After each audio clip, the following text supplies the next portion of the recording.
별로 쉬지 못하시고 계속 발표를 들으실 것 같습니다. 세 번째 발표는 제목은 장기적 관점에서 본 남북한 경제협력 강화입니다.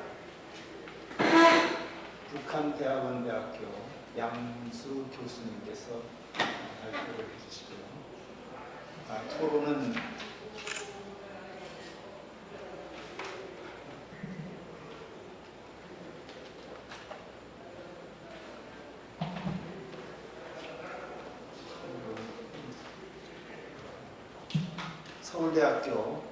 서울대학교 김경현 교수님께서 토론을 해주시겠습니다.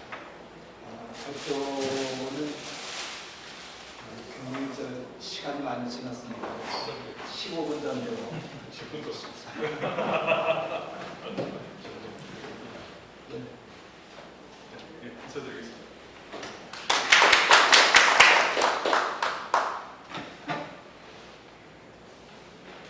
네, 반갑습니다. 네, 북한대학원대학교 양문수입니다.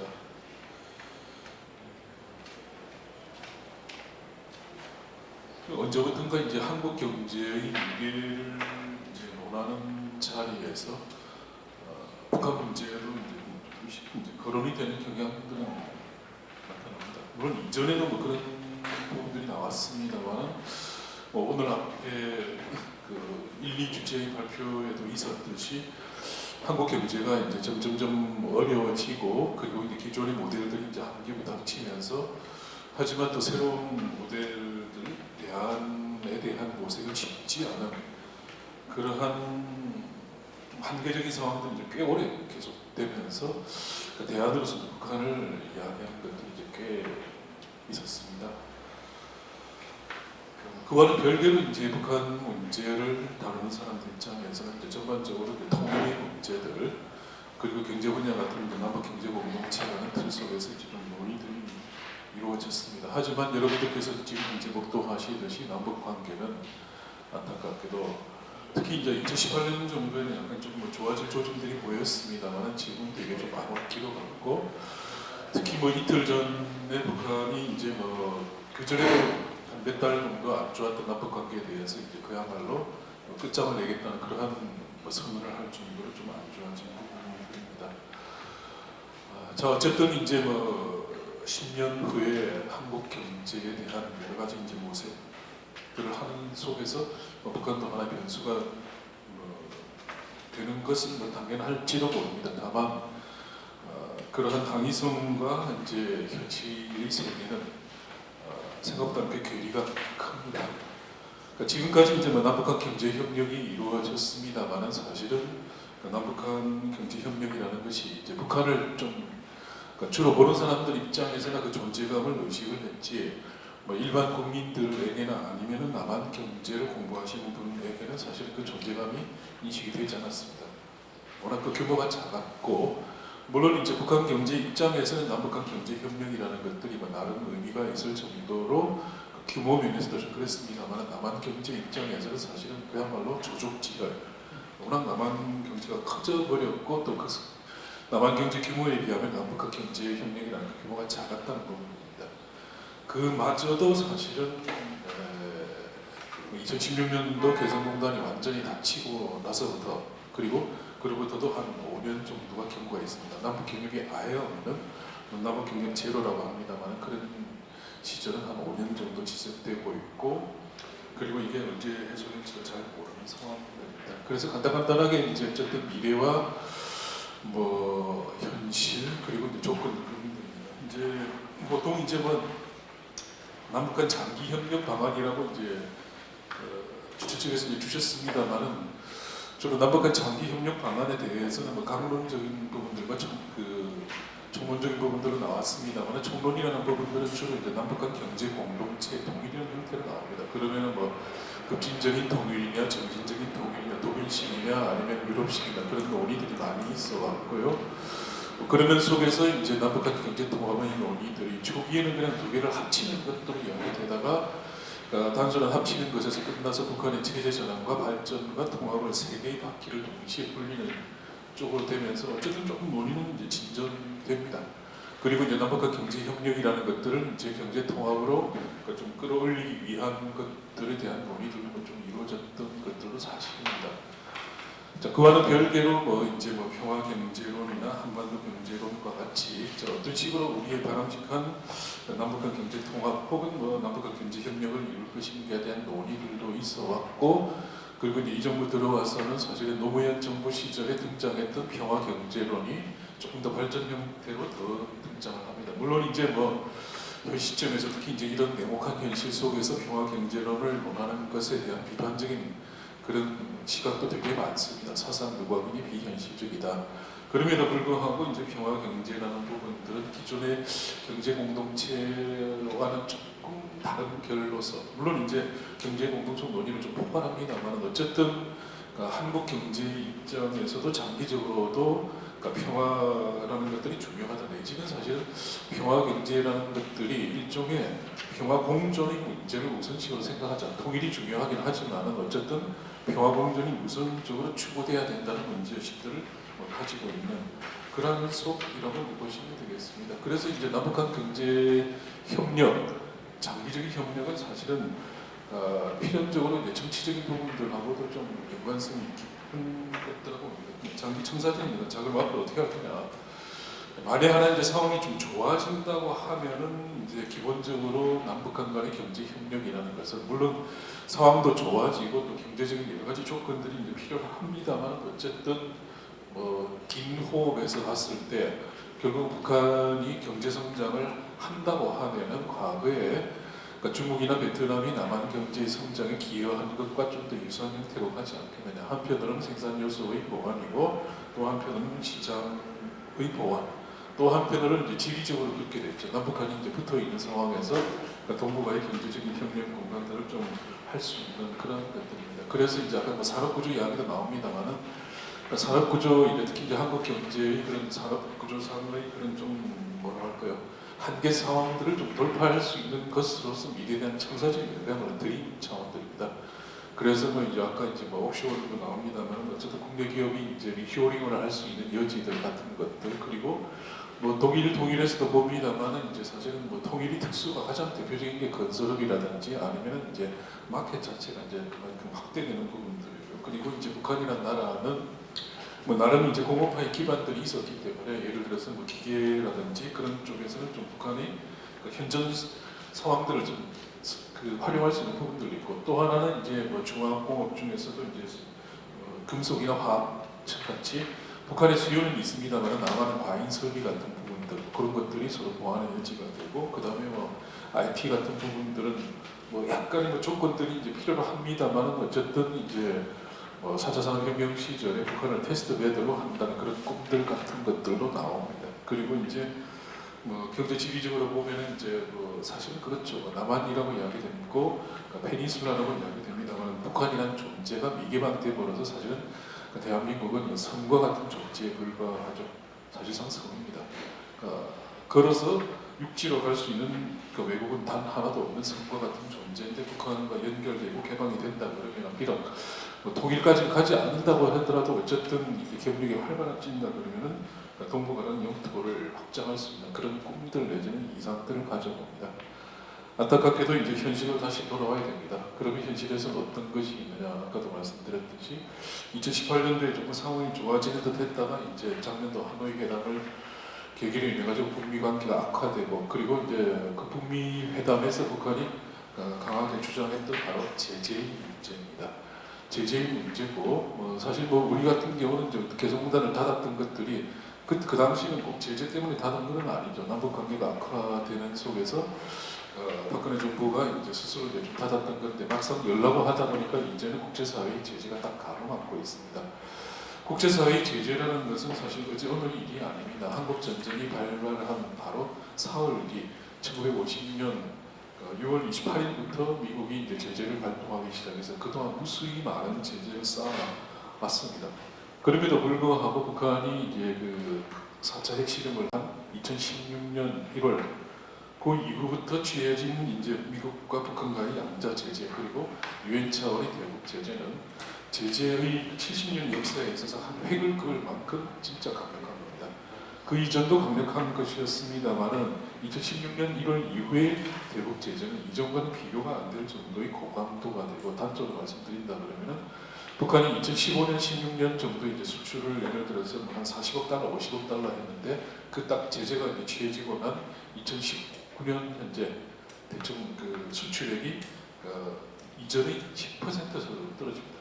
즉 90% 수출이 그냥 제재로 날아간 겁니다. 거기에다가 이제 수입 같은 경우도 각종 원자재와 이제 중간재 같은 것들, 그리고 자본재도 수입을 못하게 하는 부분들이고, 원유라든지 소비재품에 대한 수입도 합니다. 뭐 액수로야 정확하게 안 납니다. 못해도 한 절반 정도 이상이 수입이 금지되는 부분들로 나옵니다. 물론 이제 북한이 뭐 대외 의존도가 얼마나 높느냐 논란이 있습니다만, 과거보다는 높아진 상황에서 그렇게 이제 수출이 90%가 날아가고, 그 다음에 핵심적인 원자재와 중간재 자본재가 수입이 안 되는 상황에서 북한이 당연히 타격을 받습니다. 더욱이 이제 지금 뭐 오늘의 주제도 연관됩니다만, 이후에 말씀해 주신 코로나 부분으로 인한 셀프 봉쇄 부분들까지도 나오고 있기 때문에 북한이 더욱더 어려운 부분들인데, 어쨌든 이러한 그 대북 사회의 제재는 정말 현실적으로 큰 제약이고, 더욱이 이러한 제재를 발동하고 계속 이끌고 있는 미국이 바로 북미 협상에서 북한이 태도가 변하지 않는 한 결코 제재는 약화시킬 생각은 없었다는 것이 이제 문제의 근원입니다. 작년 같은 경우에 이제 북미 간의 협상이 좀 진행되면서 약간 좀 풀릴 소지가 있었습니다만, 안타깝게도 북미 하노이 회담이 결렬되고 난 이후에 여러분들 보시겠습니다만, 지금 뭐 싱가포르 회담의 지금 이제 그 2주년이 다 돼가는데 북미 간에 여전히 이제 으르렁거리고 접점은 보이지 않는 상황들이고, 물론 이제 미국이 대선이 끝나고 나서 새로운 미국의 대통령과 북한이 협상을 할지도 모릅니다만은, 과연 얼마만큼 의견을 견해를 접할지 사실은 뭐 한반도 정세든, 그리고 남북 경협이든, 그리고 남북한 경제 공동체가 현실적인 제약 중에서 가장 커져버리고 핵심적인 부분으로서 이제 제재의 문제가 나옵니다. 두 번째, 이제 제재가 물론 만에 하나 정말 이제 북미 간의 협상이 잘 진행되면서 좀 풀려 나간다 하더라도 또다시 이제 여러 가지 이제 풀어야 될 숙제들 내지는 장벽 같은 것이 있습니다. 첫 번째, 그러니까 남북한 경제 협력에 대한 남북한 양쪽의 생각이 좀 그렇게 일치한 건 아닙니다. 지금까지는 예를 들어서 정상회담이라든지 아니면 신불회담에서 아주 작은 것들, 뭐 예를 들어서 개성이라든지 금강산 정도에 대해서는 어느 정도 합의를 도출했습니다만, 좀 더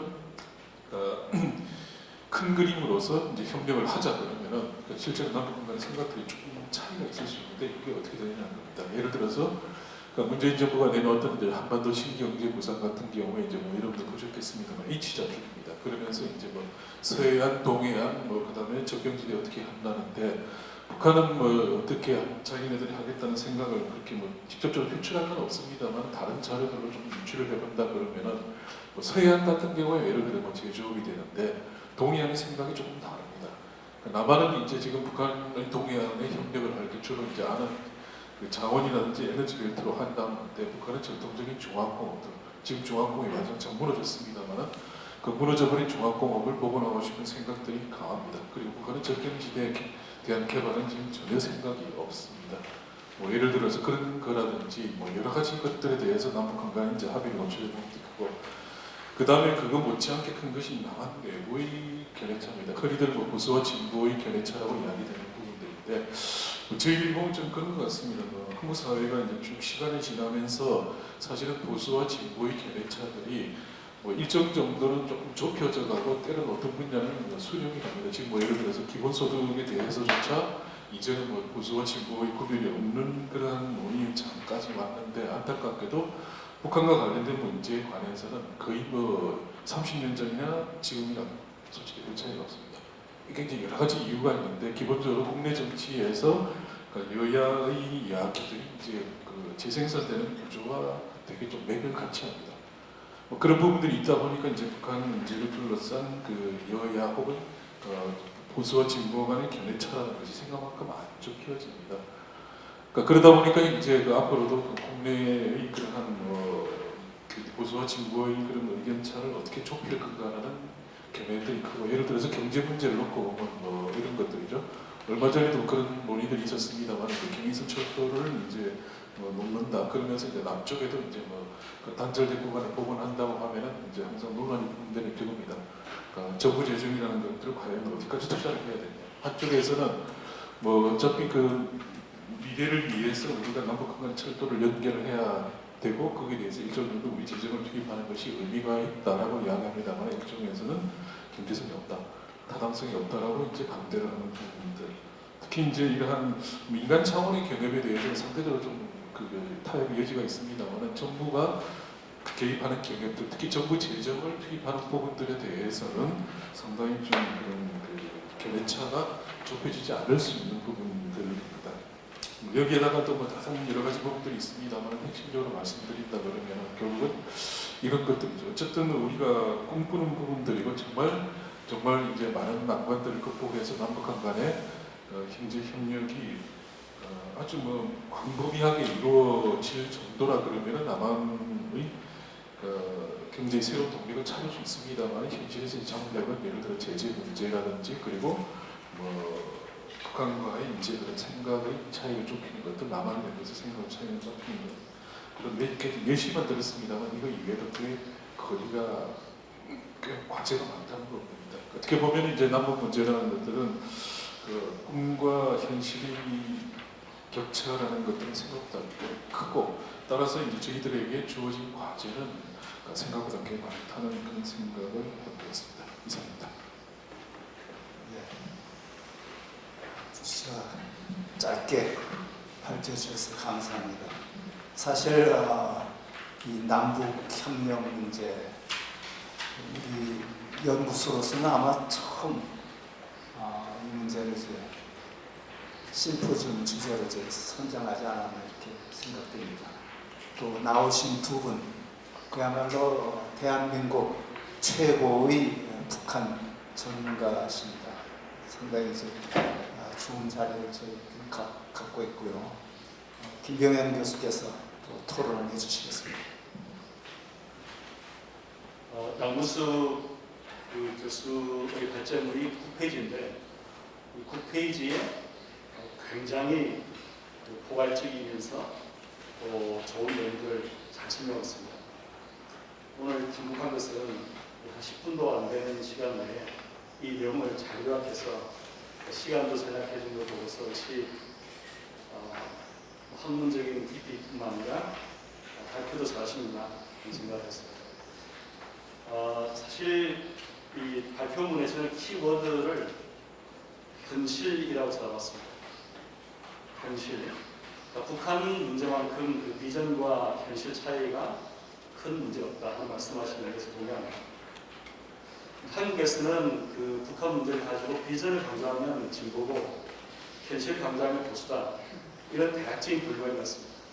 사실은 보수의 심장도 뛰고 있고 진보의 머리도 명실하다 이렇게 볼 수 있겠습니다. 그런 면에서 비전과 현실의 그 간격을 좁히라는 것이 보수와 진보 공이 중요한 우리의 관심사고 책무 같습니다. 그런 면에서 오늘 발제문이 굉장히 포괄적이면서도 또 합리적인 그런 그 재현들을 하는 때에 기여할 부분이 많다고 생각합니다. 내용이 간단히 제가 몇 가지 코멘트를 하도록 하겠습니다. 첫 번째, 오늘 발표는 자세히 아시겠습니다만 그 남북 경제 공동체 말씀하셨습니다. 사실 그 보수 쪽은 예전에 그 정부의 통일 대박이라는 말로 보수의 견해를 빌리겠다 그러면 아마 진보 쪽의 견해는 경협 대박, 경협을 하면 좋아진다 이거 아닌가 싶거든요. 그 냉정한 현실을 보면 오늘 교수 발제문처럼 경협도 대박이 아니고 통일도 잘못된 통일이 되면 쪽박이다. 대박이 되는 것은 통합 대박이다. 그 경제 공동체를 만들어야 대박이 되는 거죠. 다시 말씀드리면 이 경협 단계에서는 이 북한의 작은 사이즈 때문에 대박이 될 수 없고 이게 남북이 하나의 시장으로 통합되어서 경제 공동체가 되는 경제 통합 단계에 들어가야 대박이 된다. 이런 말씀이었습니다. 그리고 또 오늘 제목에 장기 경제 협력이라는 것은 좀 광의의 표현 같은데 실제로는 경제 협력은 이 경력이라는 것은 이 통합으로 가는 문을 여는 이유가 있습니다. 그래야 통합이 되는 거죠. 통합이 되면은 이게 지속적으로 남북이 경제적으로 하나의 궤도를 가지면서 일치와 조화를 찾게 되면 그게 통일하는 길 아니겠습니까? 그러니까 점진적인 이런 통일 방안 외에는 저는 다른 통일 방안이 있을지 모르겠어요. 급진적인 통일 방안은 남한 경제에도 분명히 엄청난 충격일 거라고 생각합니다. 그런 면에서 진보나 보수나 간에 경협으로 시작해서 경제 통합의 문을 열고 이 통합의 단계를 충분히 거치면서 이 통일의 비전을 갖는 그런 것에 좀 합의가 이루어지겠다 하는 생각이 듭니다. 근데 오늘 양 교수님 말씀처럼 이 통합이 참 좋은데 그래서 5가지 유형을 말씀드렸지만 그 중에서는 남한 기업들이 리쇼링 할 때 북한을 활용하는 단계적인 방안뿐만 아니라 이 북한을 일종의 그 남한 경제의 ICT의 테스트 필드로 이용하자 하는 그런 대안까지 아주 미래 비전 면에서도 좋은 대안이 있습니다. 저도 이 북한을 과거에 우리가 격뚝산업 발전 모델을 답습하는 것은 이 북한에 가진 좋은 환경과 조건들을 충분히 이용하지 못하는 것입니다. 그러니까 북한이 갖고 있는 장점이 뭐냐면 일종의 저개발, 청정이라는 장점이 있는데 그것은 가장 21세기 특히 코로나 시대에 희소가치 높은 그런 것 같습니다. 북한의 가장 자연 친화적이면서 환경을 제고하며 동시에 그 성장하는 모델을 남북한 같이 구축하는 것은 우리로 볼 때도 굉장히 편익이 있다고 보겠습니다. 이런 비전을 그려보지만 현실은 이제 제재, 또 비핵화 문제겠습니다. 근데 여기서 약간 이제 그 진보 보수 이야기를 하셨습니다만 어떤 면에서는 이게 비전이자 현실인데 이게 양 교수님이 이제 진보 말씀하시면서 남한과 북한 관계라는 것은 국제 관계보다 한 발짝 혹은 반 발짝 앞서야 된다 하는 그런 말씀을 이제 진보적 표현으로 하셨습니다. 그런 말씀을 많이 들었어요. 저는 어떤 면에서는 우리가 보다 현실적이 되기 위해서는 그런 표현들의 구체적인 적실성을 따져봐야 할 것 같습니다.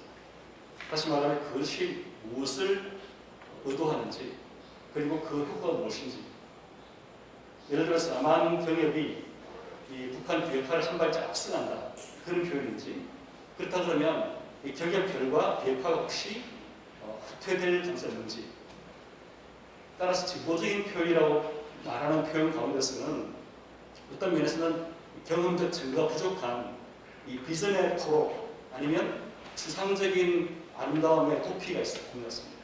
뭘 말로 하는지 아름다운 추상적인 말을 하긴 하지만 실제 경험적 증거는 별로 없는 북한이 협상에 나와서 비핵화를 한 것도 양 교수님 교도했지만 이 제재 효과가 큰데 경협을 해서 남북한이 뭘 하면은 북한이 핵을 제재가 완화 안 된 것으로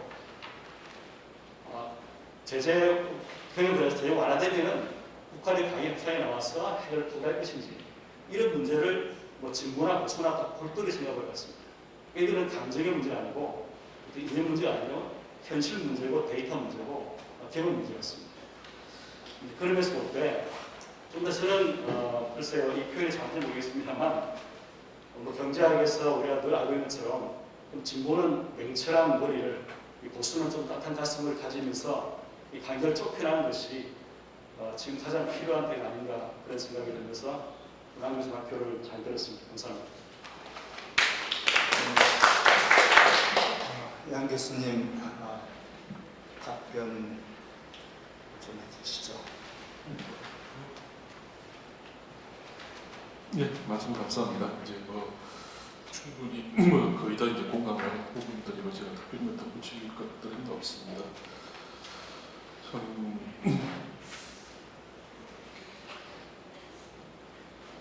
이제 북한의 이제 핵 문제가 등장하고 특히 이제 제재가 말씀드렸듯이 2016년 1월달 이후에 제재가 등장하면서부터는 과거에는 이제 이런 논쟁들을 벌였습니다. 그러니까 정경불, 이정경 연계라든지 아니면 이제 핵 문제와 경협의 병영 연계 부분들 했는데 지금은 그러한 여지들이 되게 좀 없어진 거죠. 핵 문제 자체가 워낙 커져버렸고, 그리고 이 제재라는 것들도 이제 워낙 강력해진 부분들이기 때문에 어떻게 보면 이제 그 문제에 대한 이제 그 보수와 진보 사이의 이제 견해차가 상대적으로 좁혀진 부분들입니다.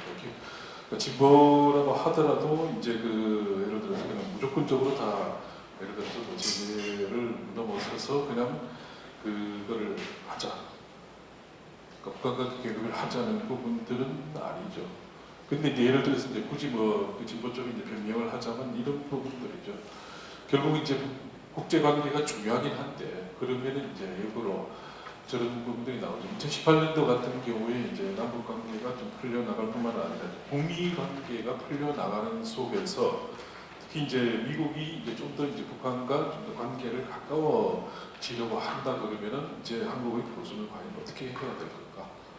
라는 이제 고민을 했던 부분들이 나옵니다. 안타깝게도 이제 그런 고민들이 그냥 짧게 끝나서 이제 그렇게 이제 끝났던 영역들이 나옵니다만은 어쨌든 이 풀어가는 것들이 간단치 않음을 좀 느끼게 됩니다.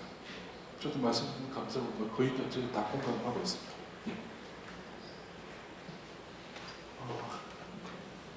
상당히 짧게 답변해 주셨는데 청중 가운데 질문 있으십니까? 네, 저 김태동 교수님.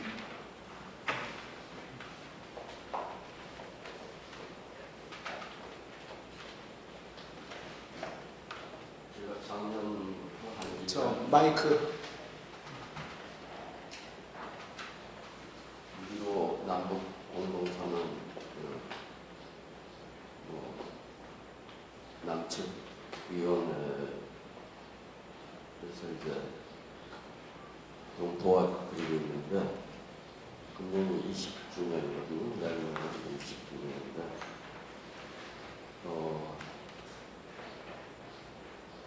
그 공동선언 그때를 기점으로 또 현 정부 들어서 판문점 4월 27일인가요? 또 평양에서 뭐 이게 있고 한 4대 남북 선언에 대해서 국회 비준을 하면은 뭐 여기 발제 논문에 좀 나와 있듯이 진보와 보수의 그 의견의 차이가 이제 크다. 이런 게 크기 때문에 이제 이명박 박근혜 정권 안에서 금강산 관광이나 개성공단 것이 이제 중단됐고 그 사이에 이제 제재가 강화되는 바람에 다시 이걸 재개하려도 이 제재 때문에 재개가 어려운 그런 측면이거든요. 그래서 그 만약 국회에서 그 4대 그 선언에 대해서 비준 절차를 밟는다면은 그게 지금 남북 협력을 다시 활성화하는데 얼마나 도움이 될 수 있는지에 대해서 좀 여쭤보고 싶습니다.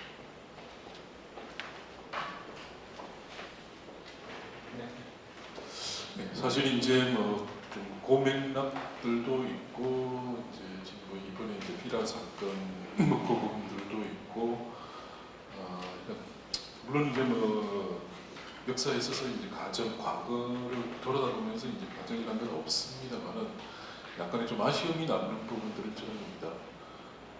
북한이 이제 남한에 대해서 이제 기본적으로 이제 비난을 하고 그리고 이제 관계 단절까지 이르게 된 일련의 이제 과정들을 놓고 본다 그러면은 사실은 좀 복잡한 부분들이 나옵니다. 근데 어쨌든 이제 지금 북한 입장에서는 남한에 대해서 기본적으로 2018년간의 양 정상 간에 이제 합의한 것을 이행을 하지 않는다는 부분들이 좀 큽니다. 근데 이제 이행을 하지 못했던 부분들은 사실 말씀하신 것처럼 이제 뭐 그런 기존에 그 합의했던 부분들에 대해서 이제 국회 그 동의를 받지 못한 그러한 측면들도 있습니다만 그거에 못지않게 더 중요한 부분들은 결국은 이제 그 대북 제재의 그러한 이완을 이탈을 우려를 한 이제 미국에 대한 이야기들이라고 저는 보고 있습니다. 북한 스스로도 이야기하고 있듯이 외세에 대한 눈치가 없다는 부분들인데 물론 이제 또 어떤 분은 그런 말씀들을 하십니다. 특히 이제 이제 그 경제 쪽에 계신 분들은 미국이 얼마나 무서운지 모른다. 어쨌든 미국이 이제 세컨더리 보이콧 같은 이제 그런 거를 활동을 하기 시작하면 경쟁에는 엄청나게 타격을 받을 수밖에 없기 때문에 결국은 이제 한국 정부의 눈치 폭이 거의 없다라는 측면들도 있습니다만 그럼에도 불구하고 그러니까 올해 초에 보였던 예를 들어서 개별 관광에 대한 이야기라든지 그 다음에 이제 그 철도의 남측 구간 연결이라든지 그 다음에 이제 비단 문제 같은 것들이 만에 하나 작년 정도에 좀 취해졌다고 합니다. 특히 이제 하노이 회담 직후에 그러한 봄, 여름, 가을 정도에 사실은 좀 10개월 이상의 시간이 좀 있었는데 그때 한국 정부가 아주 엄청나게 나가는 건 아닙니다만 어쨌든 지금 올 초에 보여줬던 수준의 행동들을 보여줬다면 과연 남북 관계가 어떻게 될 것인가라는 아쉬움이 남는 것은 사실은 좀 부정하기 좀 어렵다고 봅니다. 네. 다른 분 또 질문 없습니까? 질문 없으면은 세 번째 발표도 이것으로 이제 마치겠습니다. 두 분 감사합니다.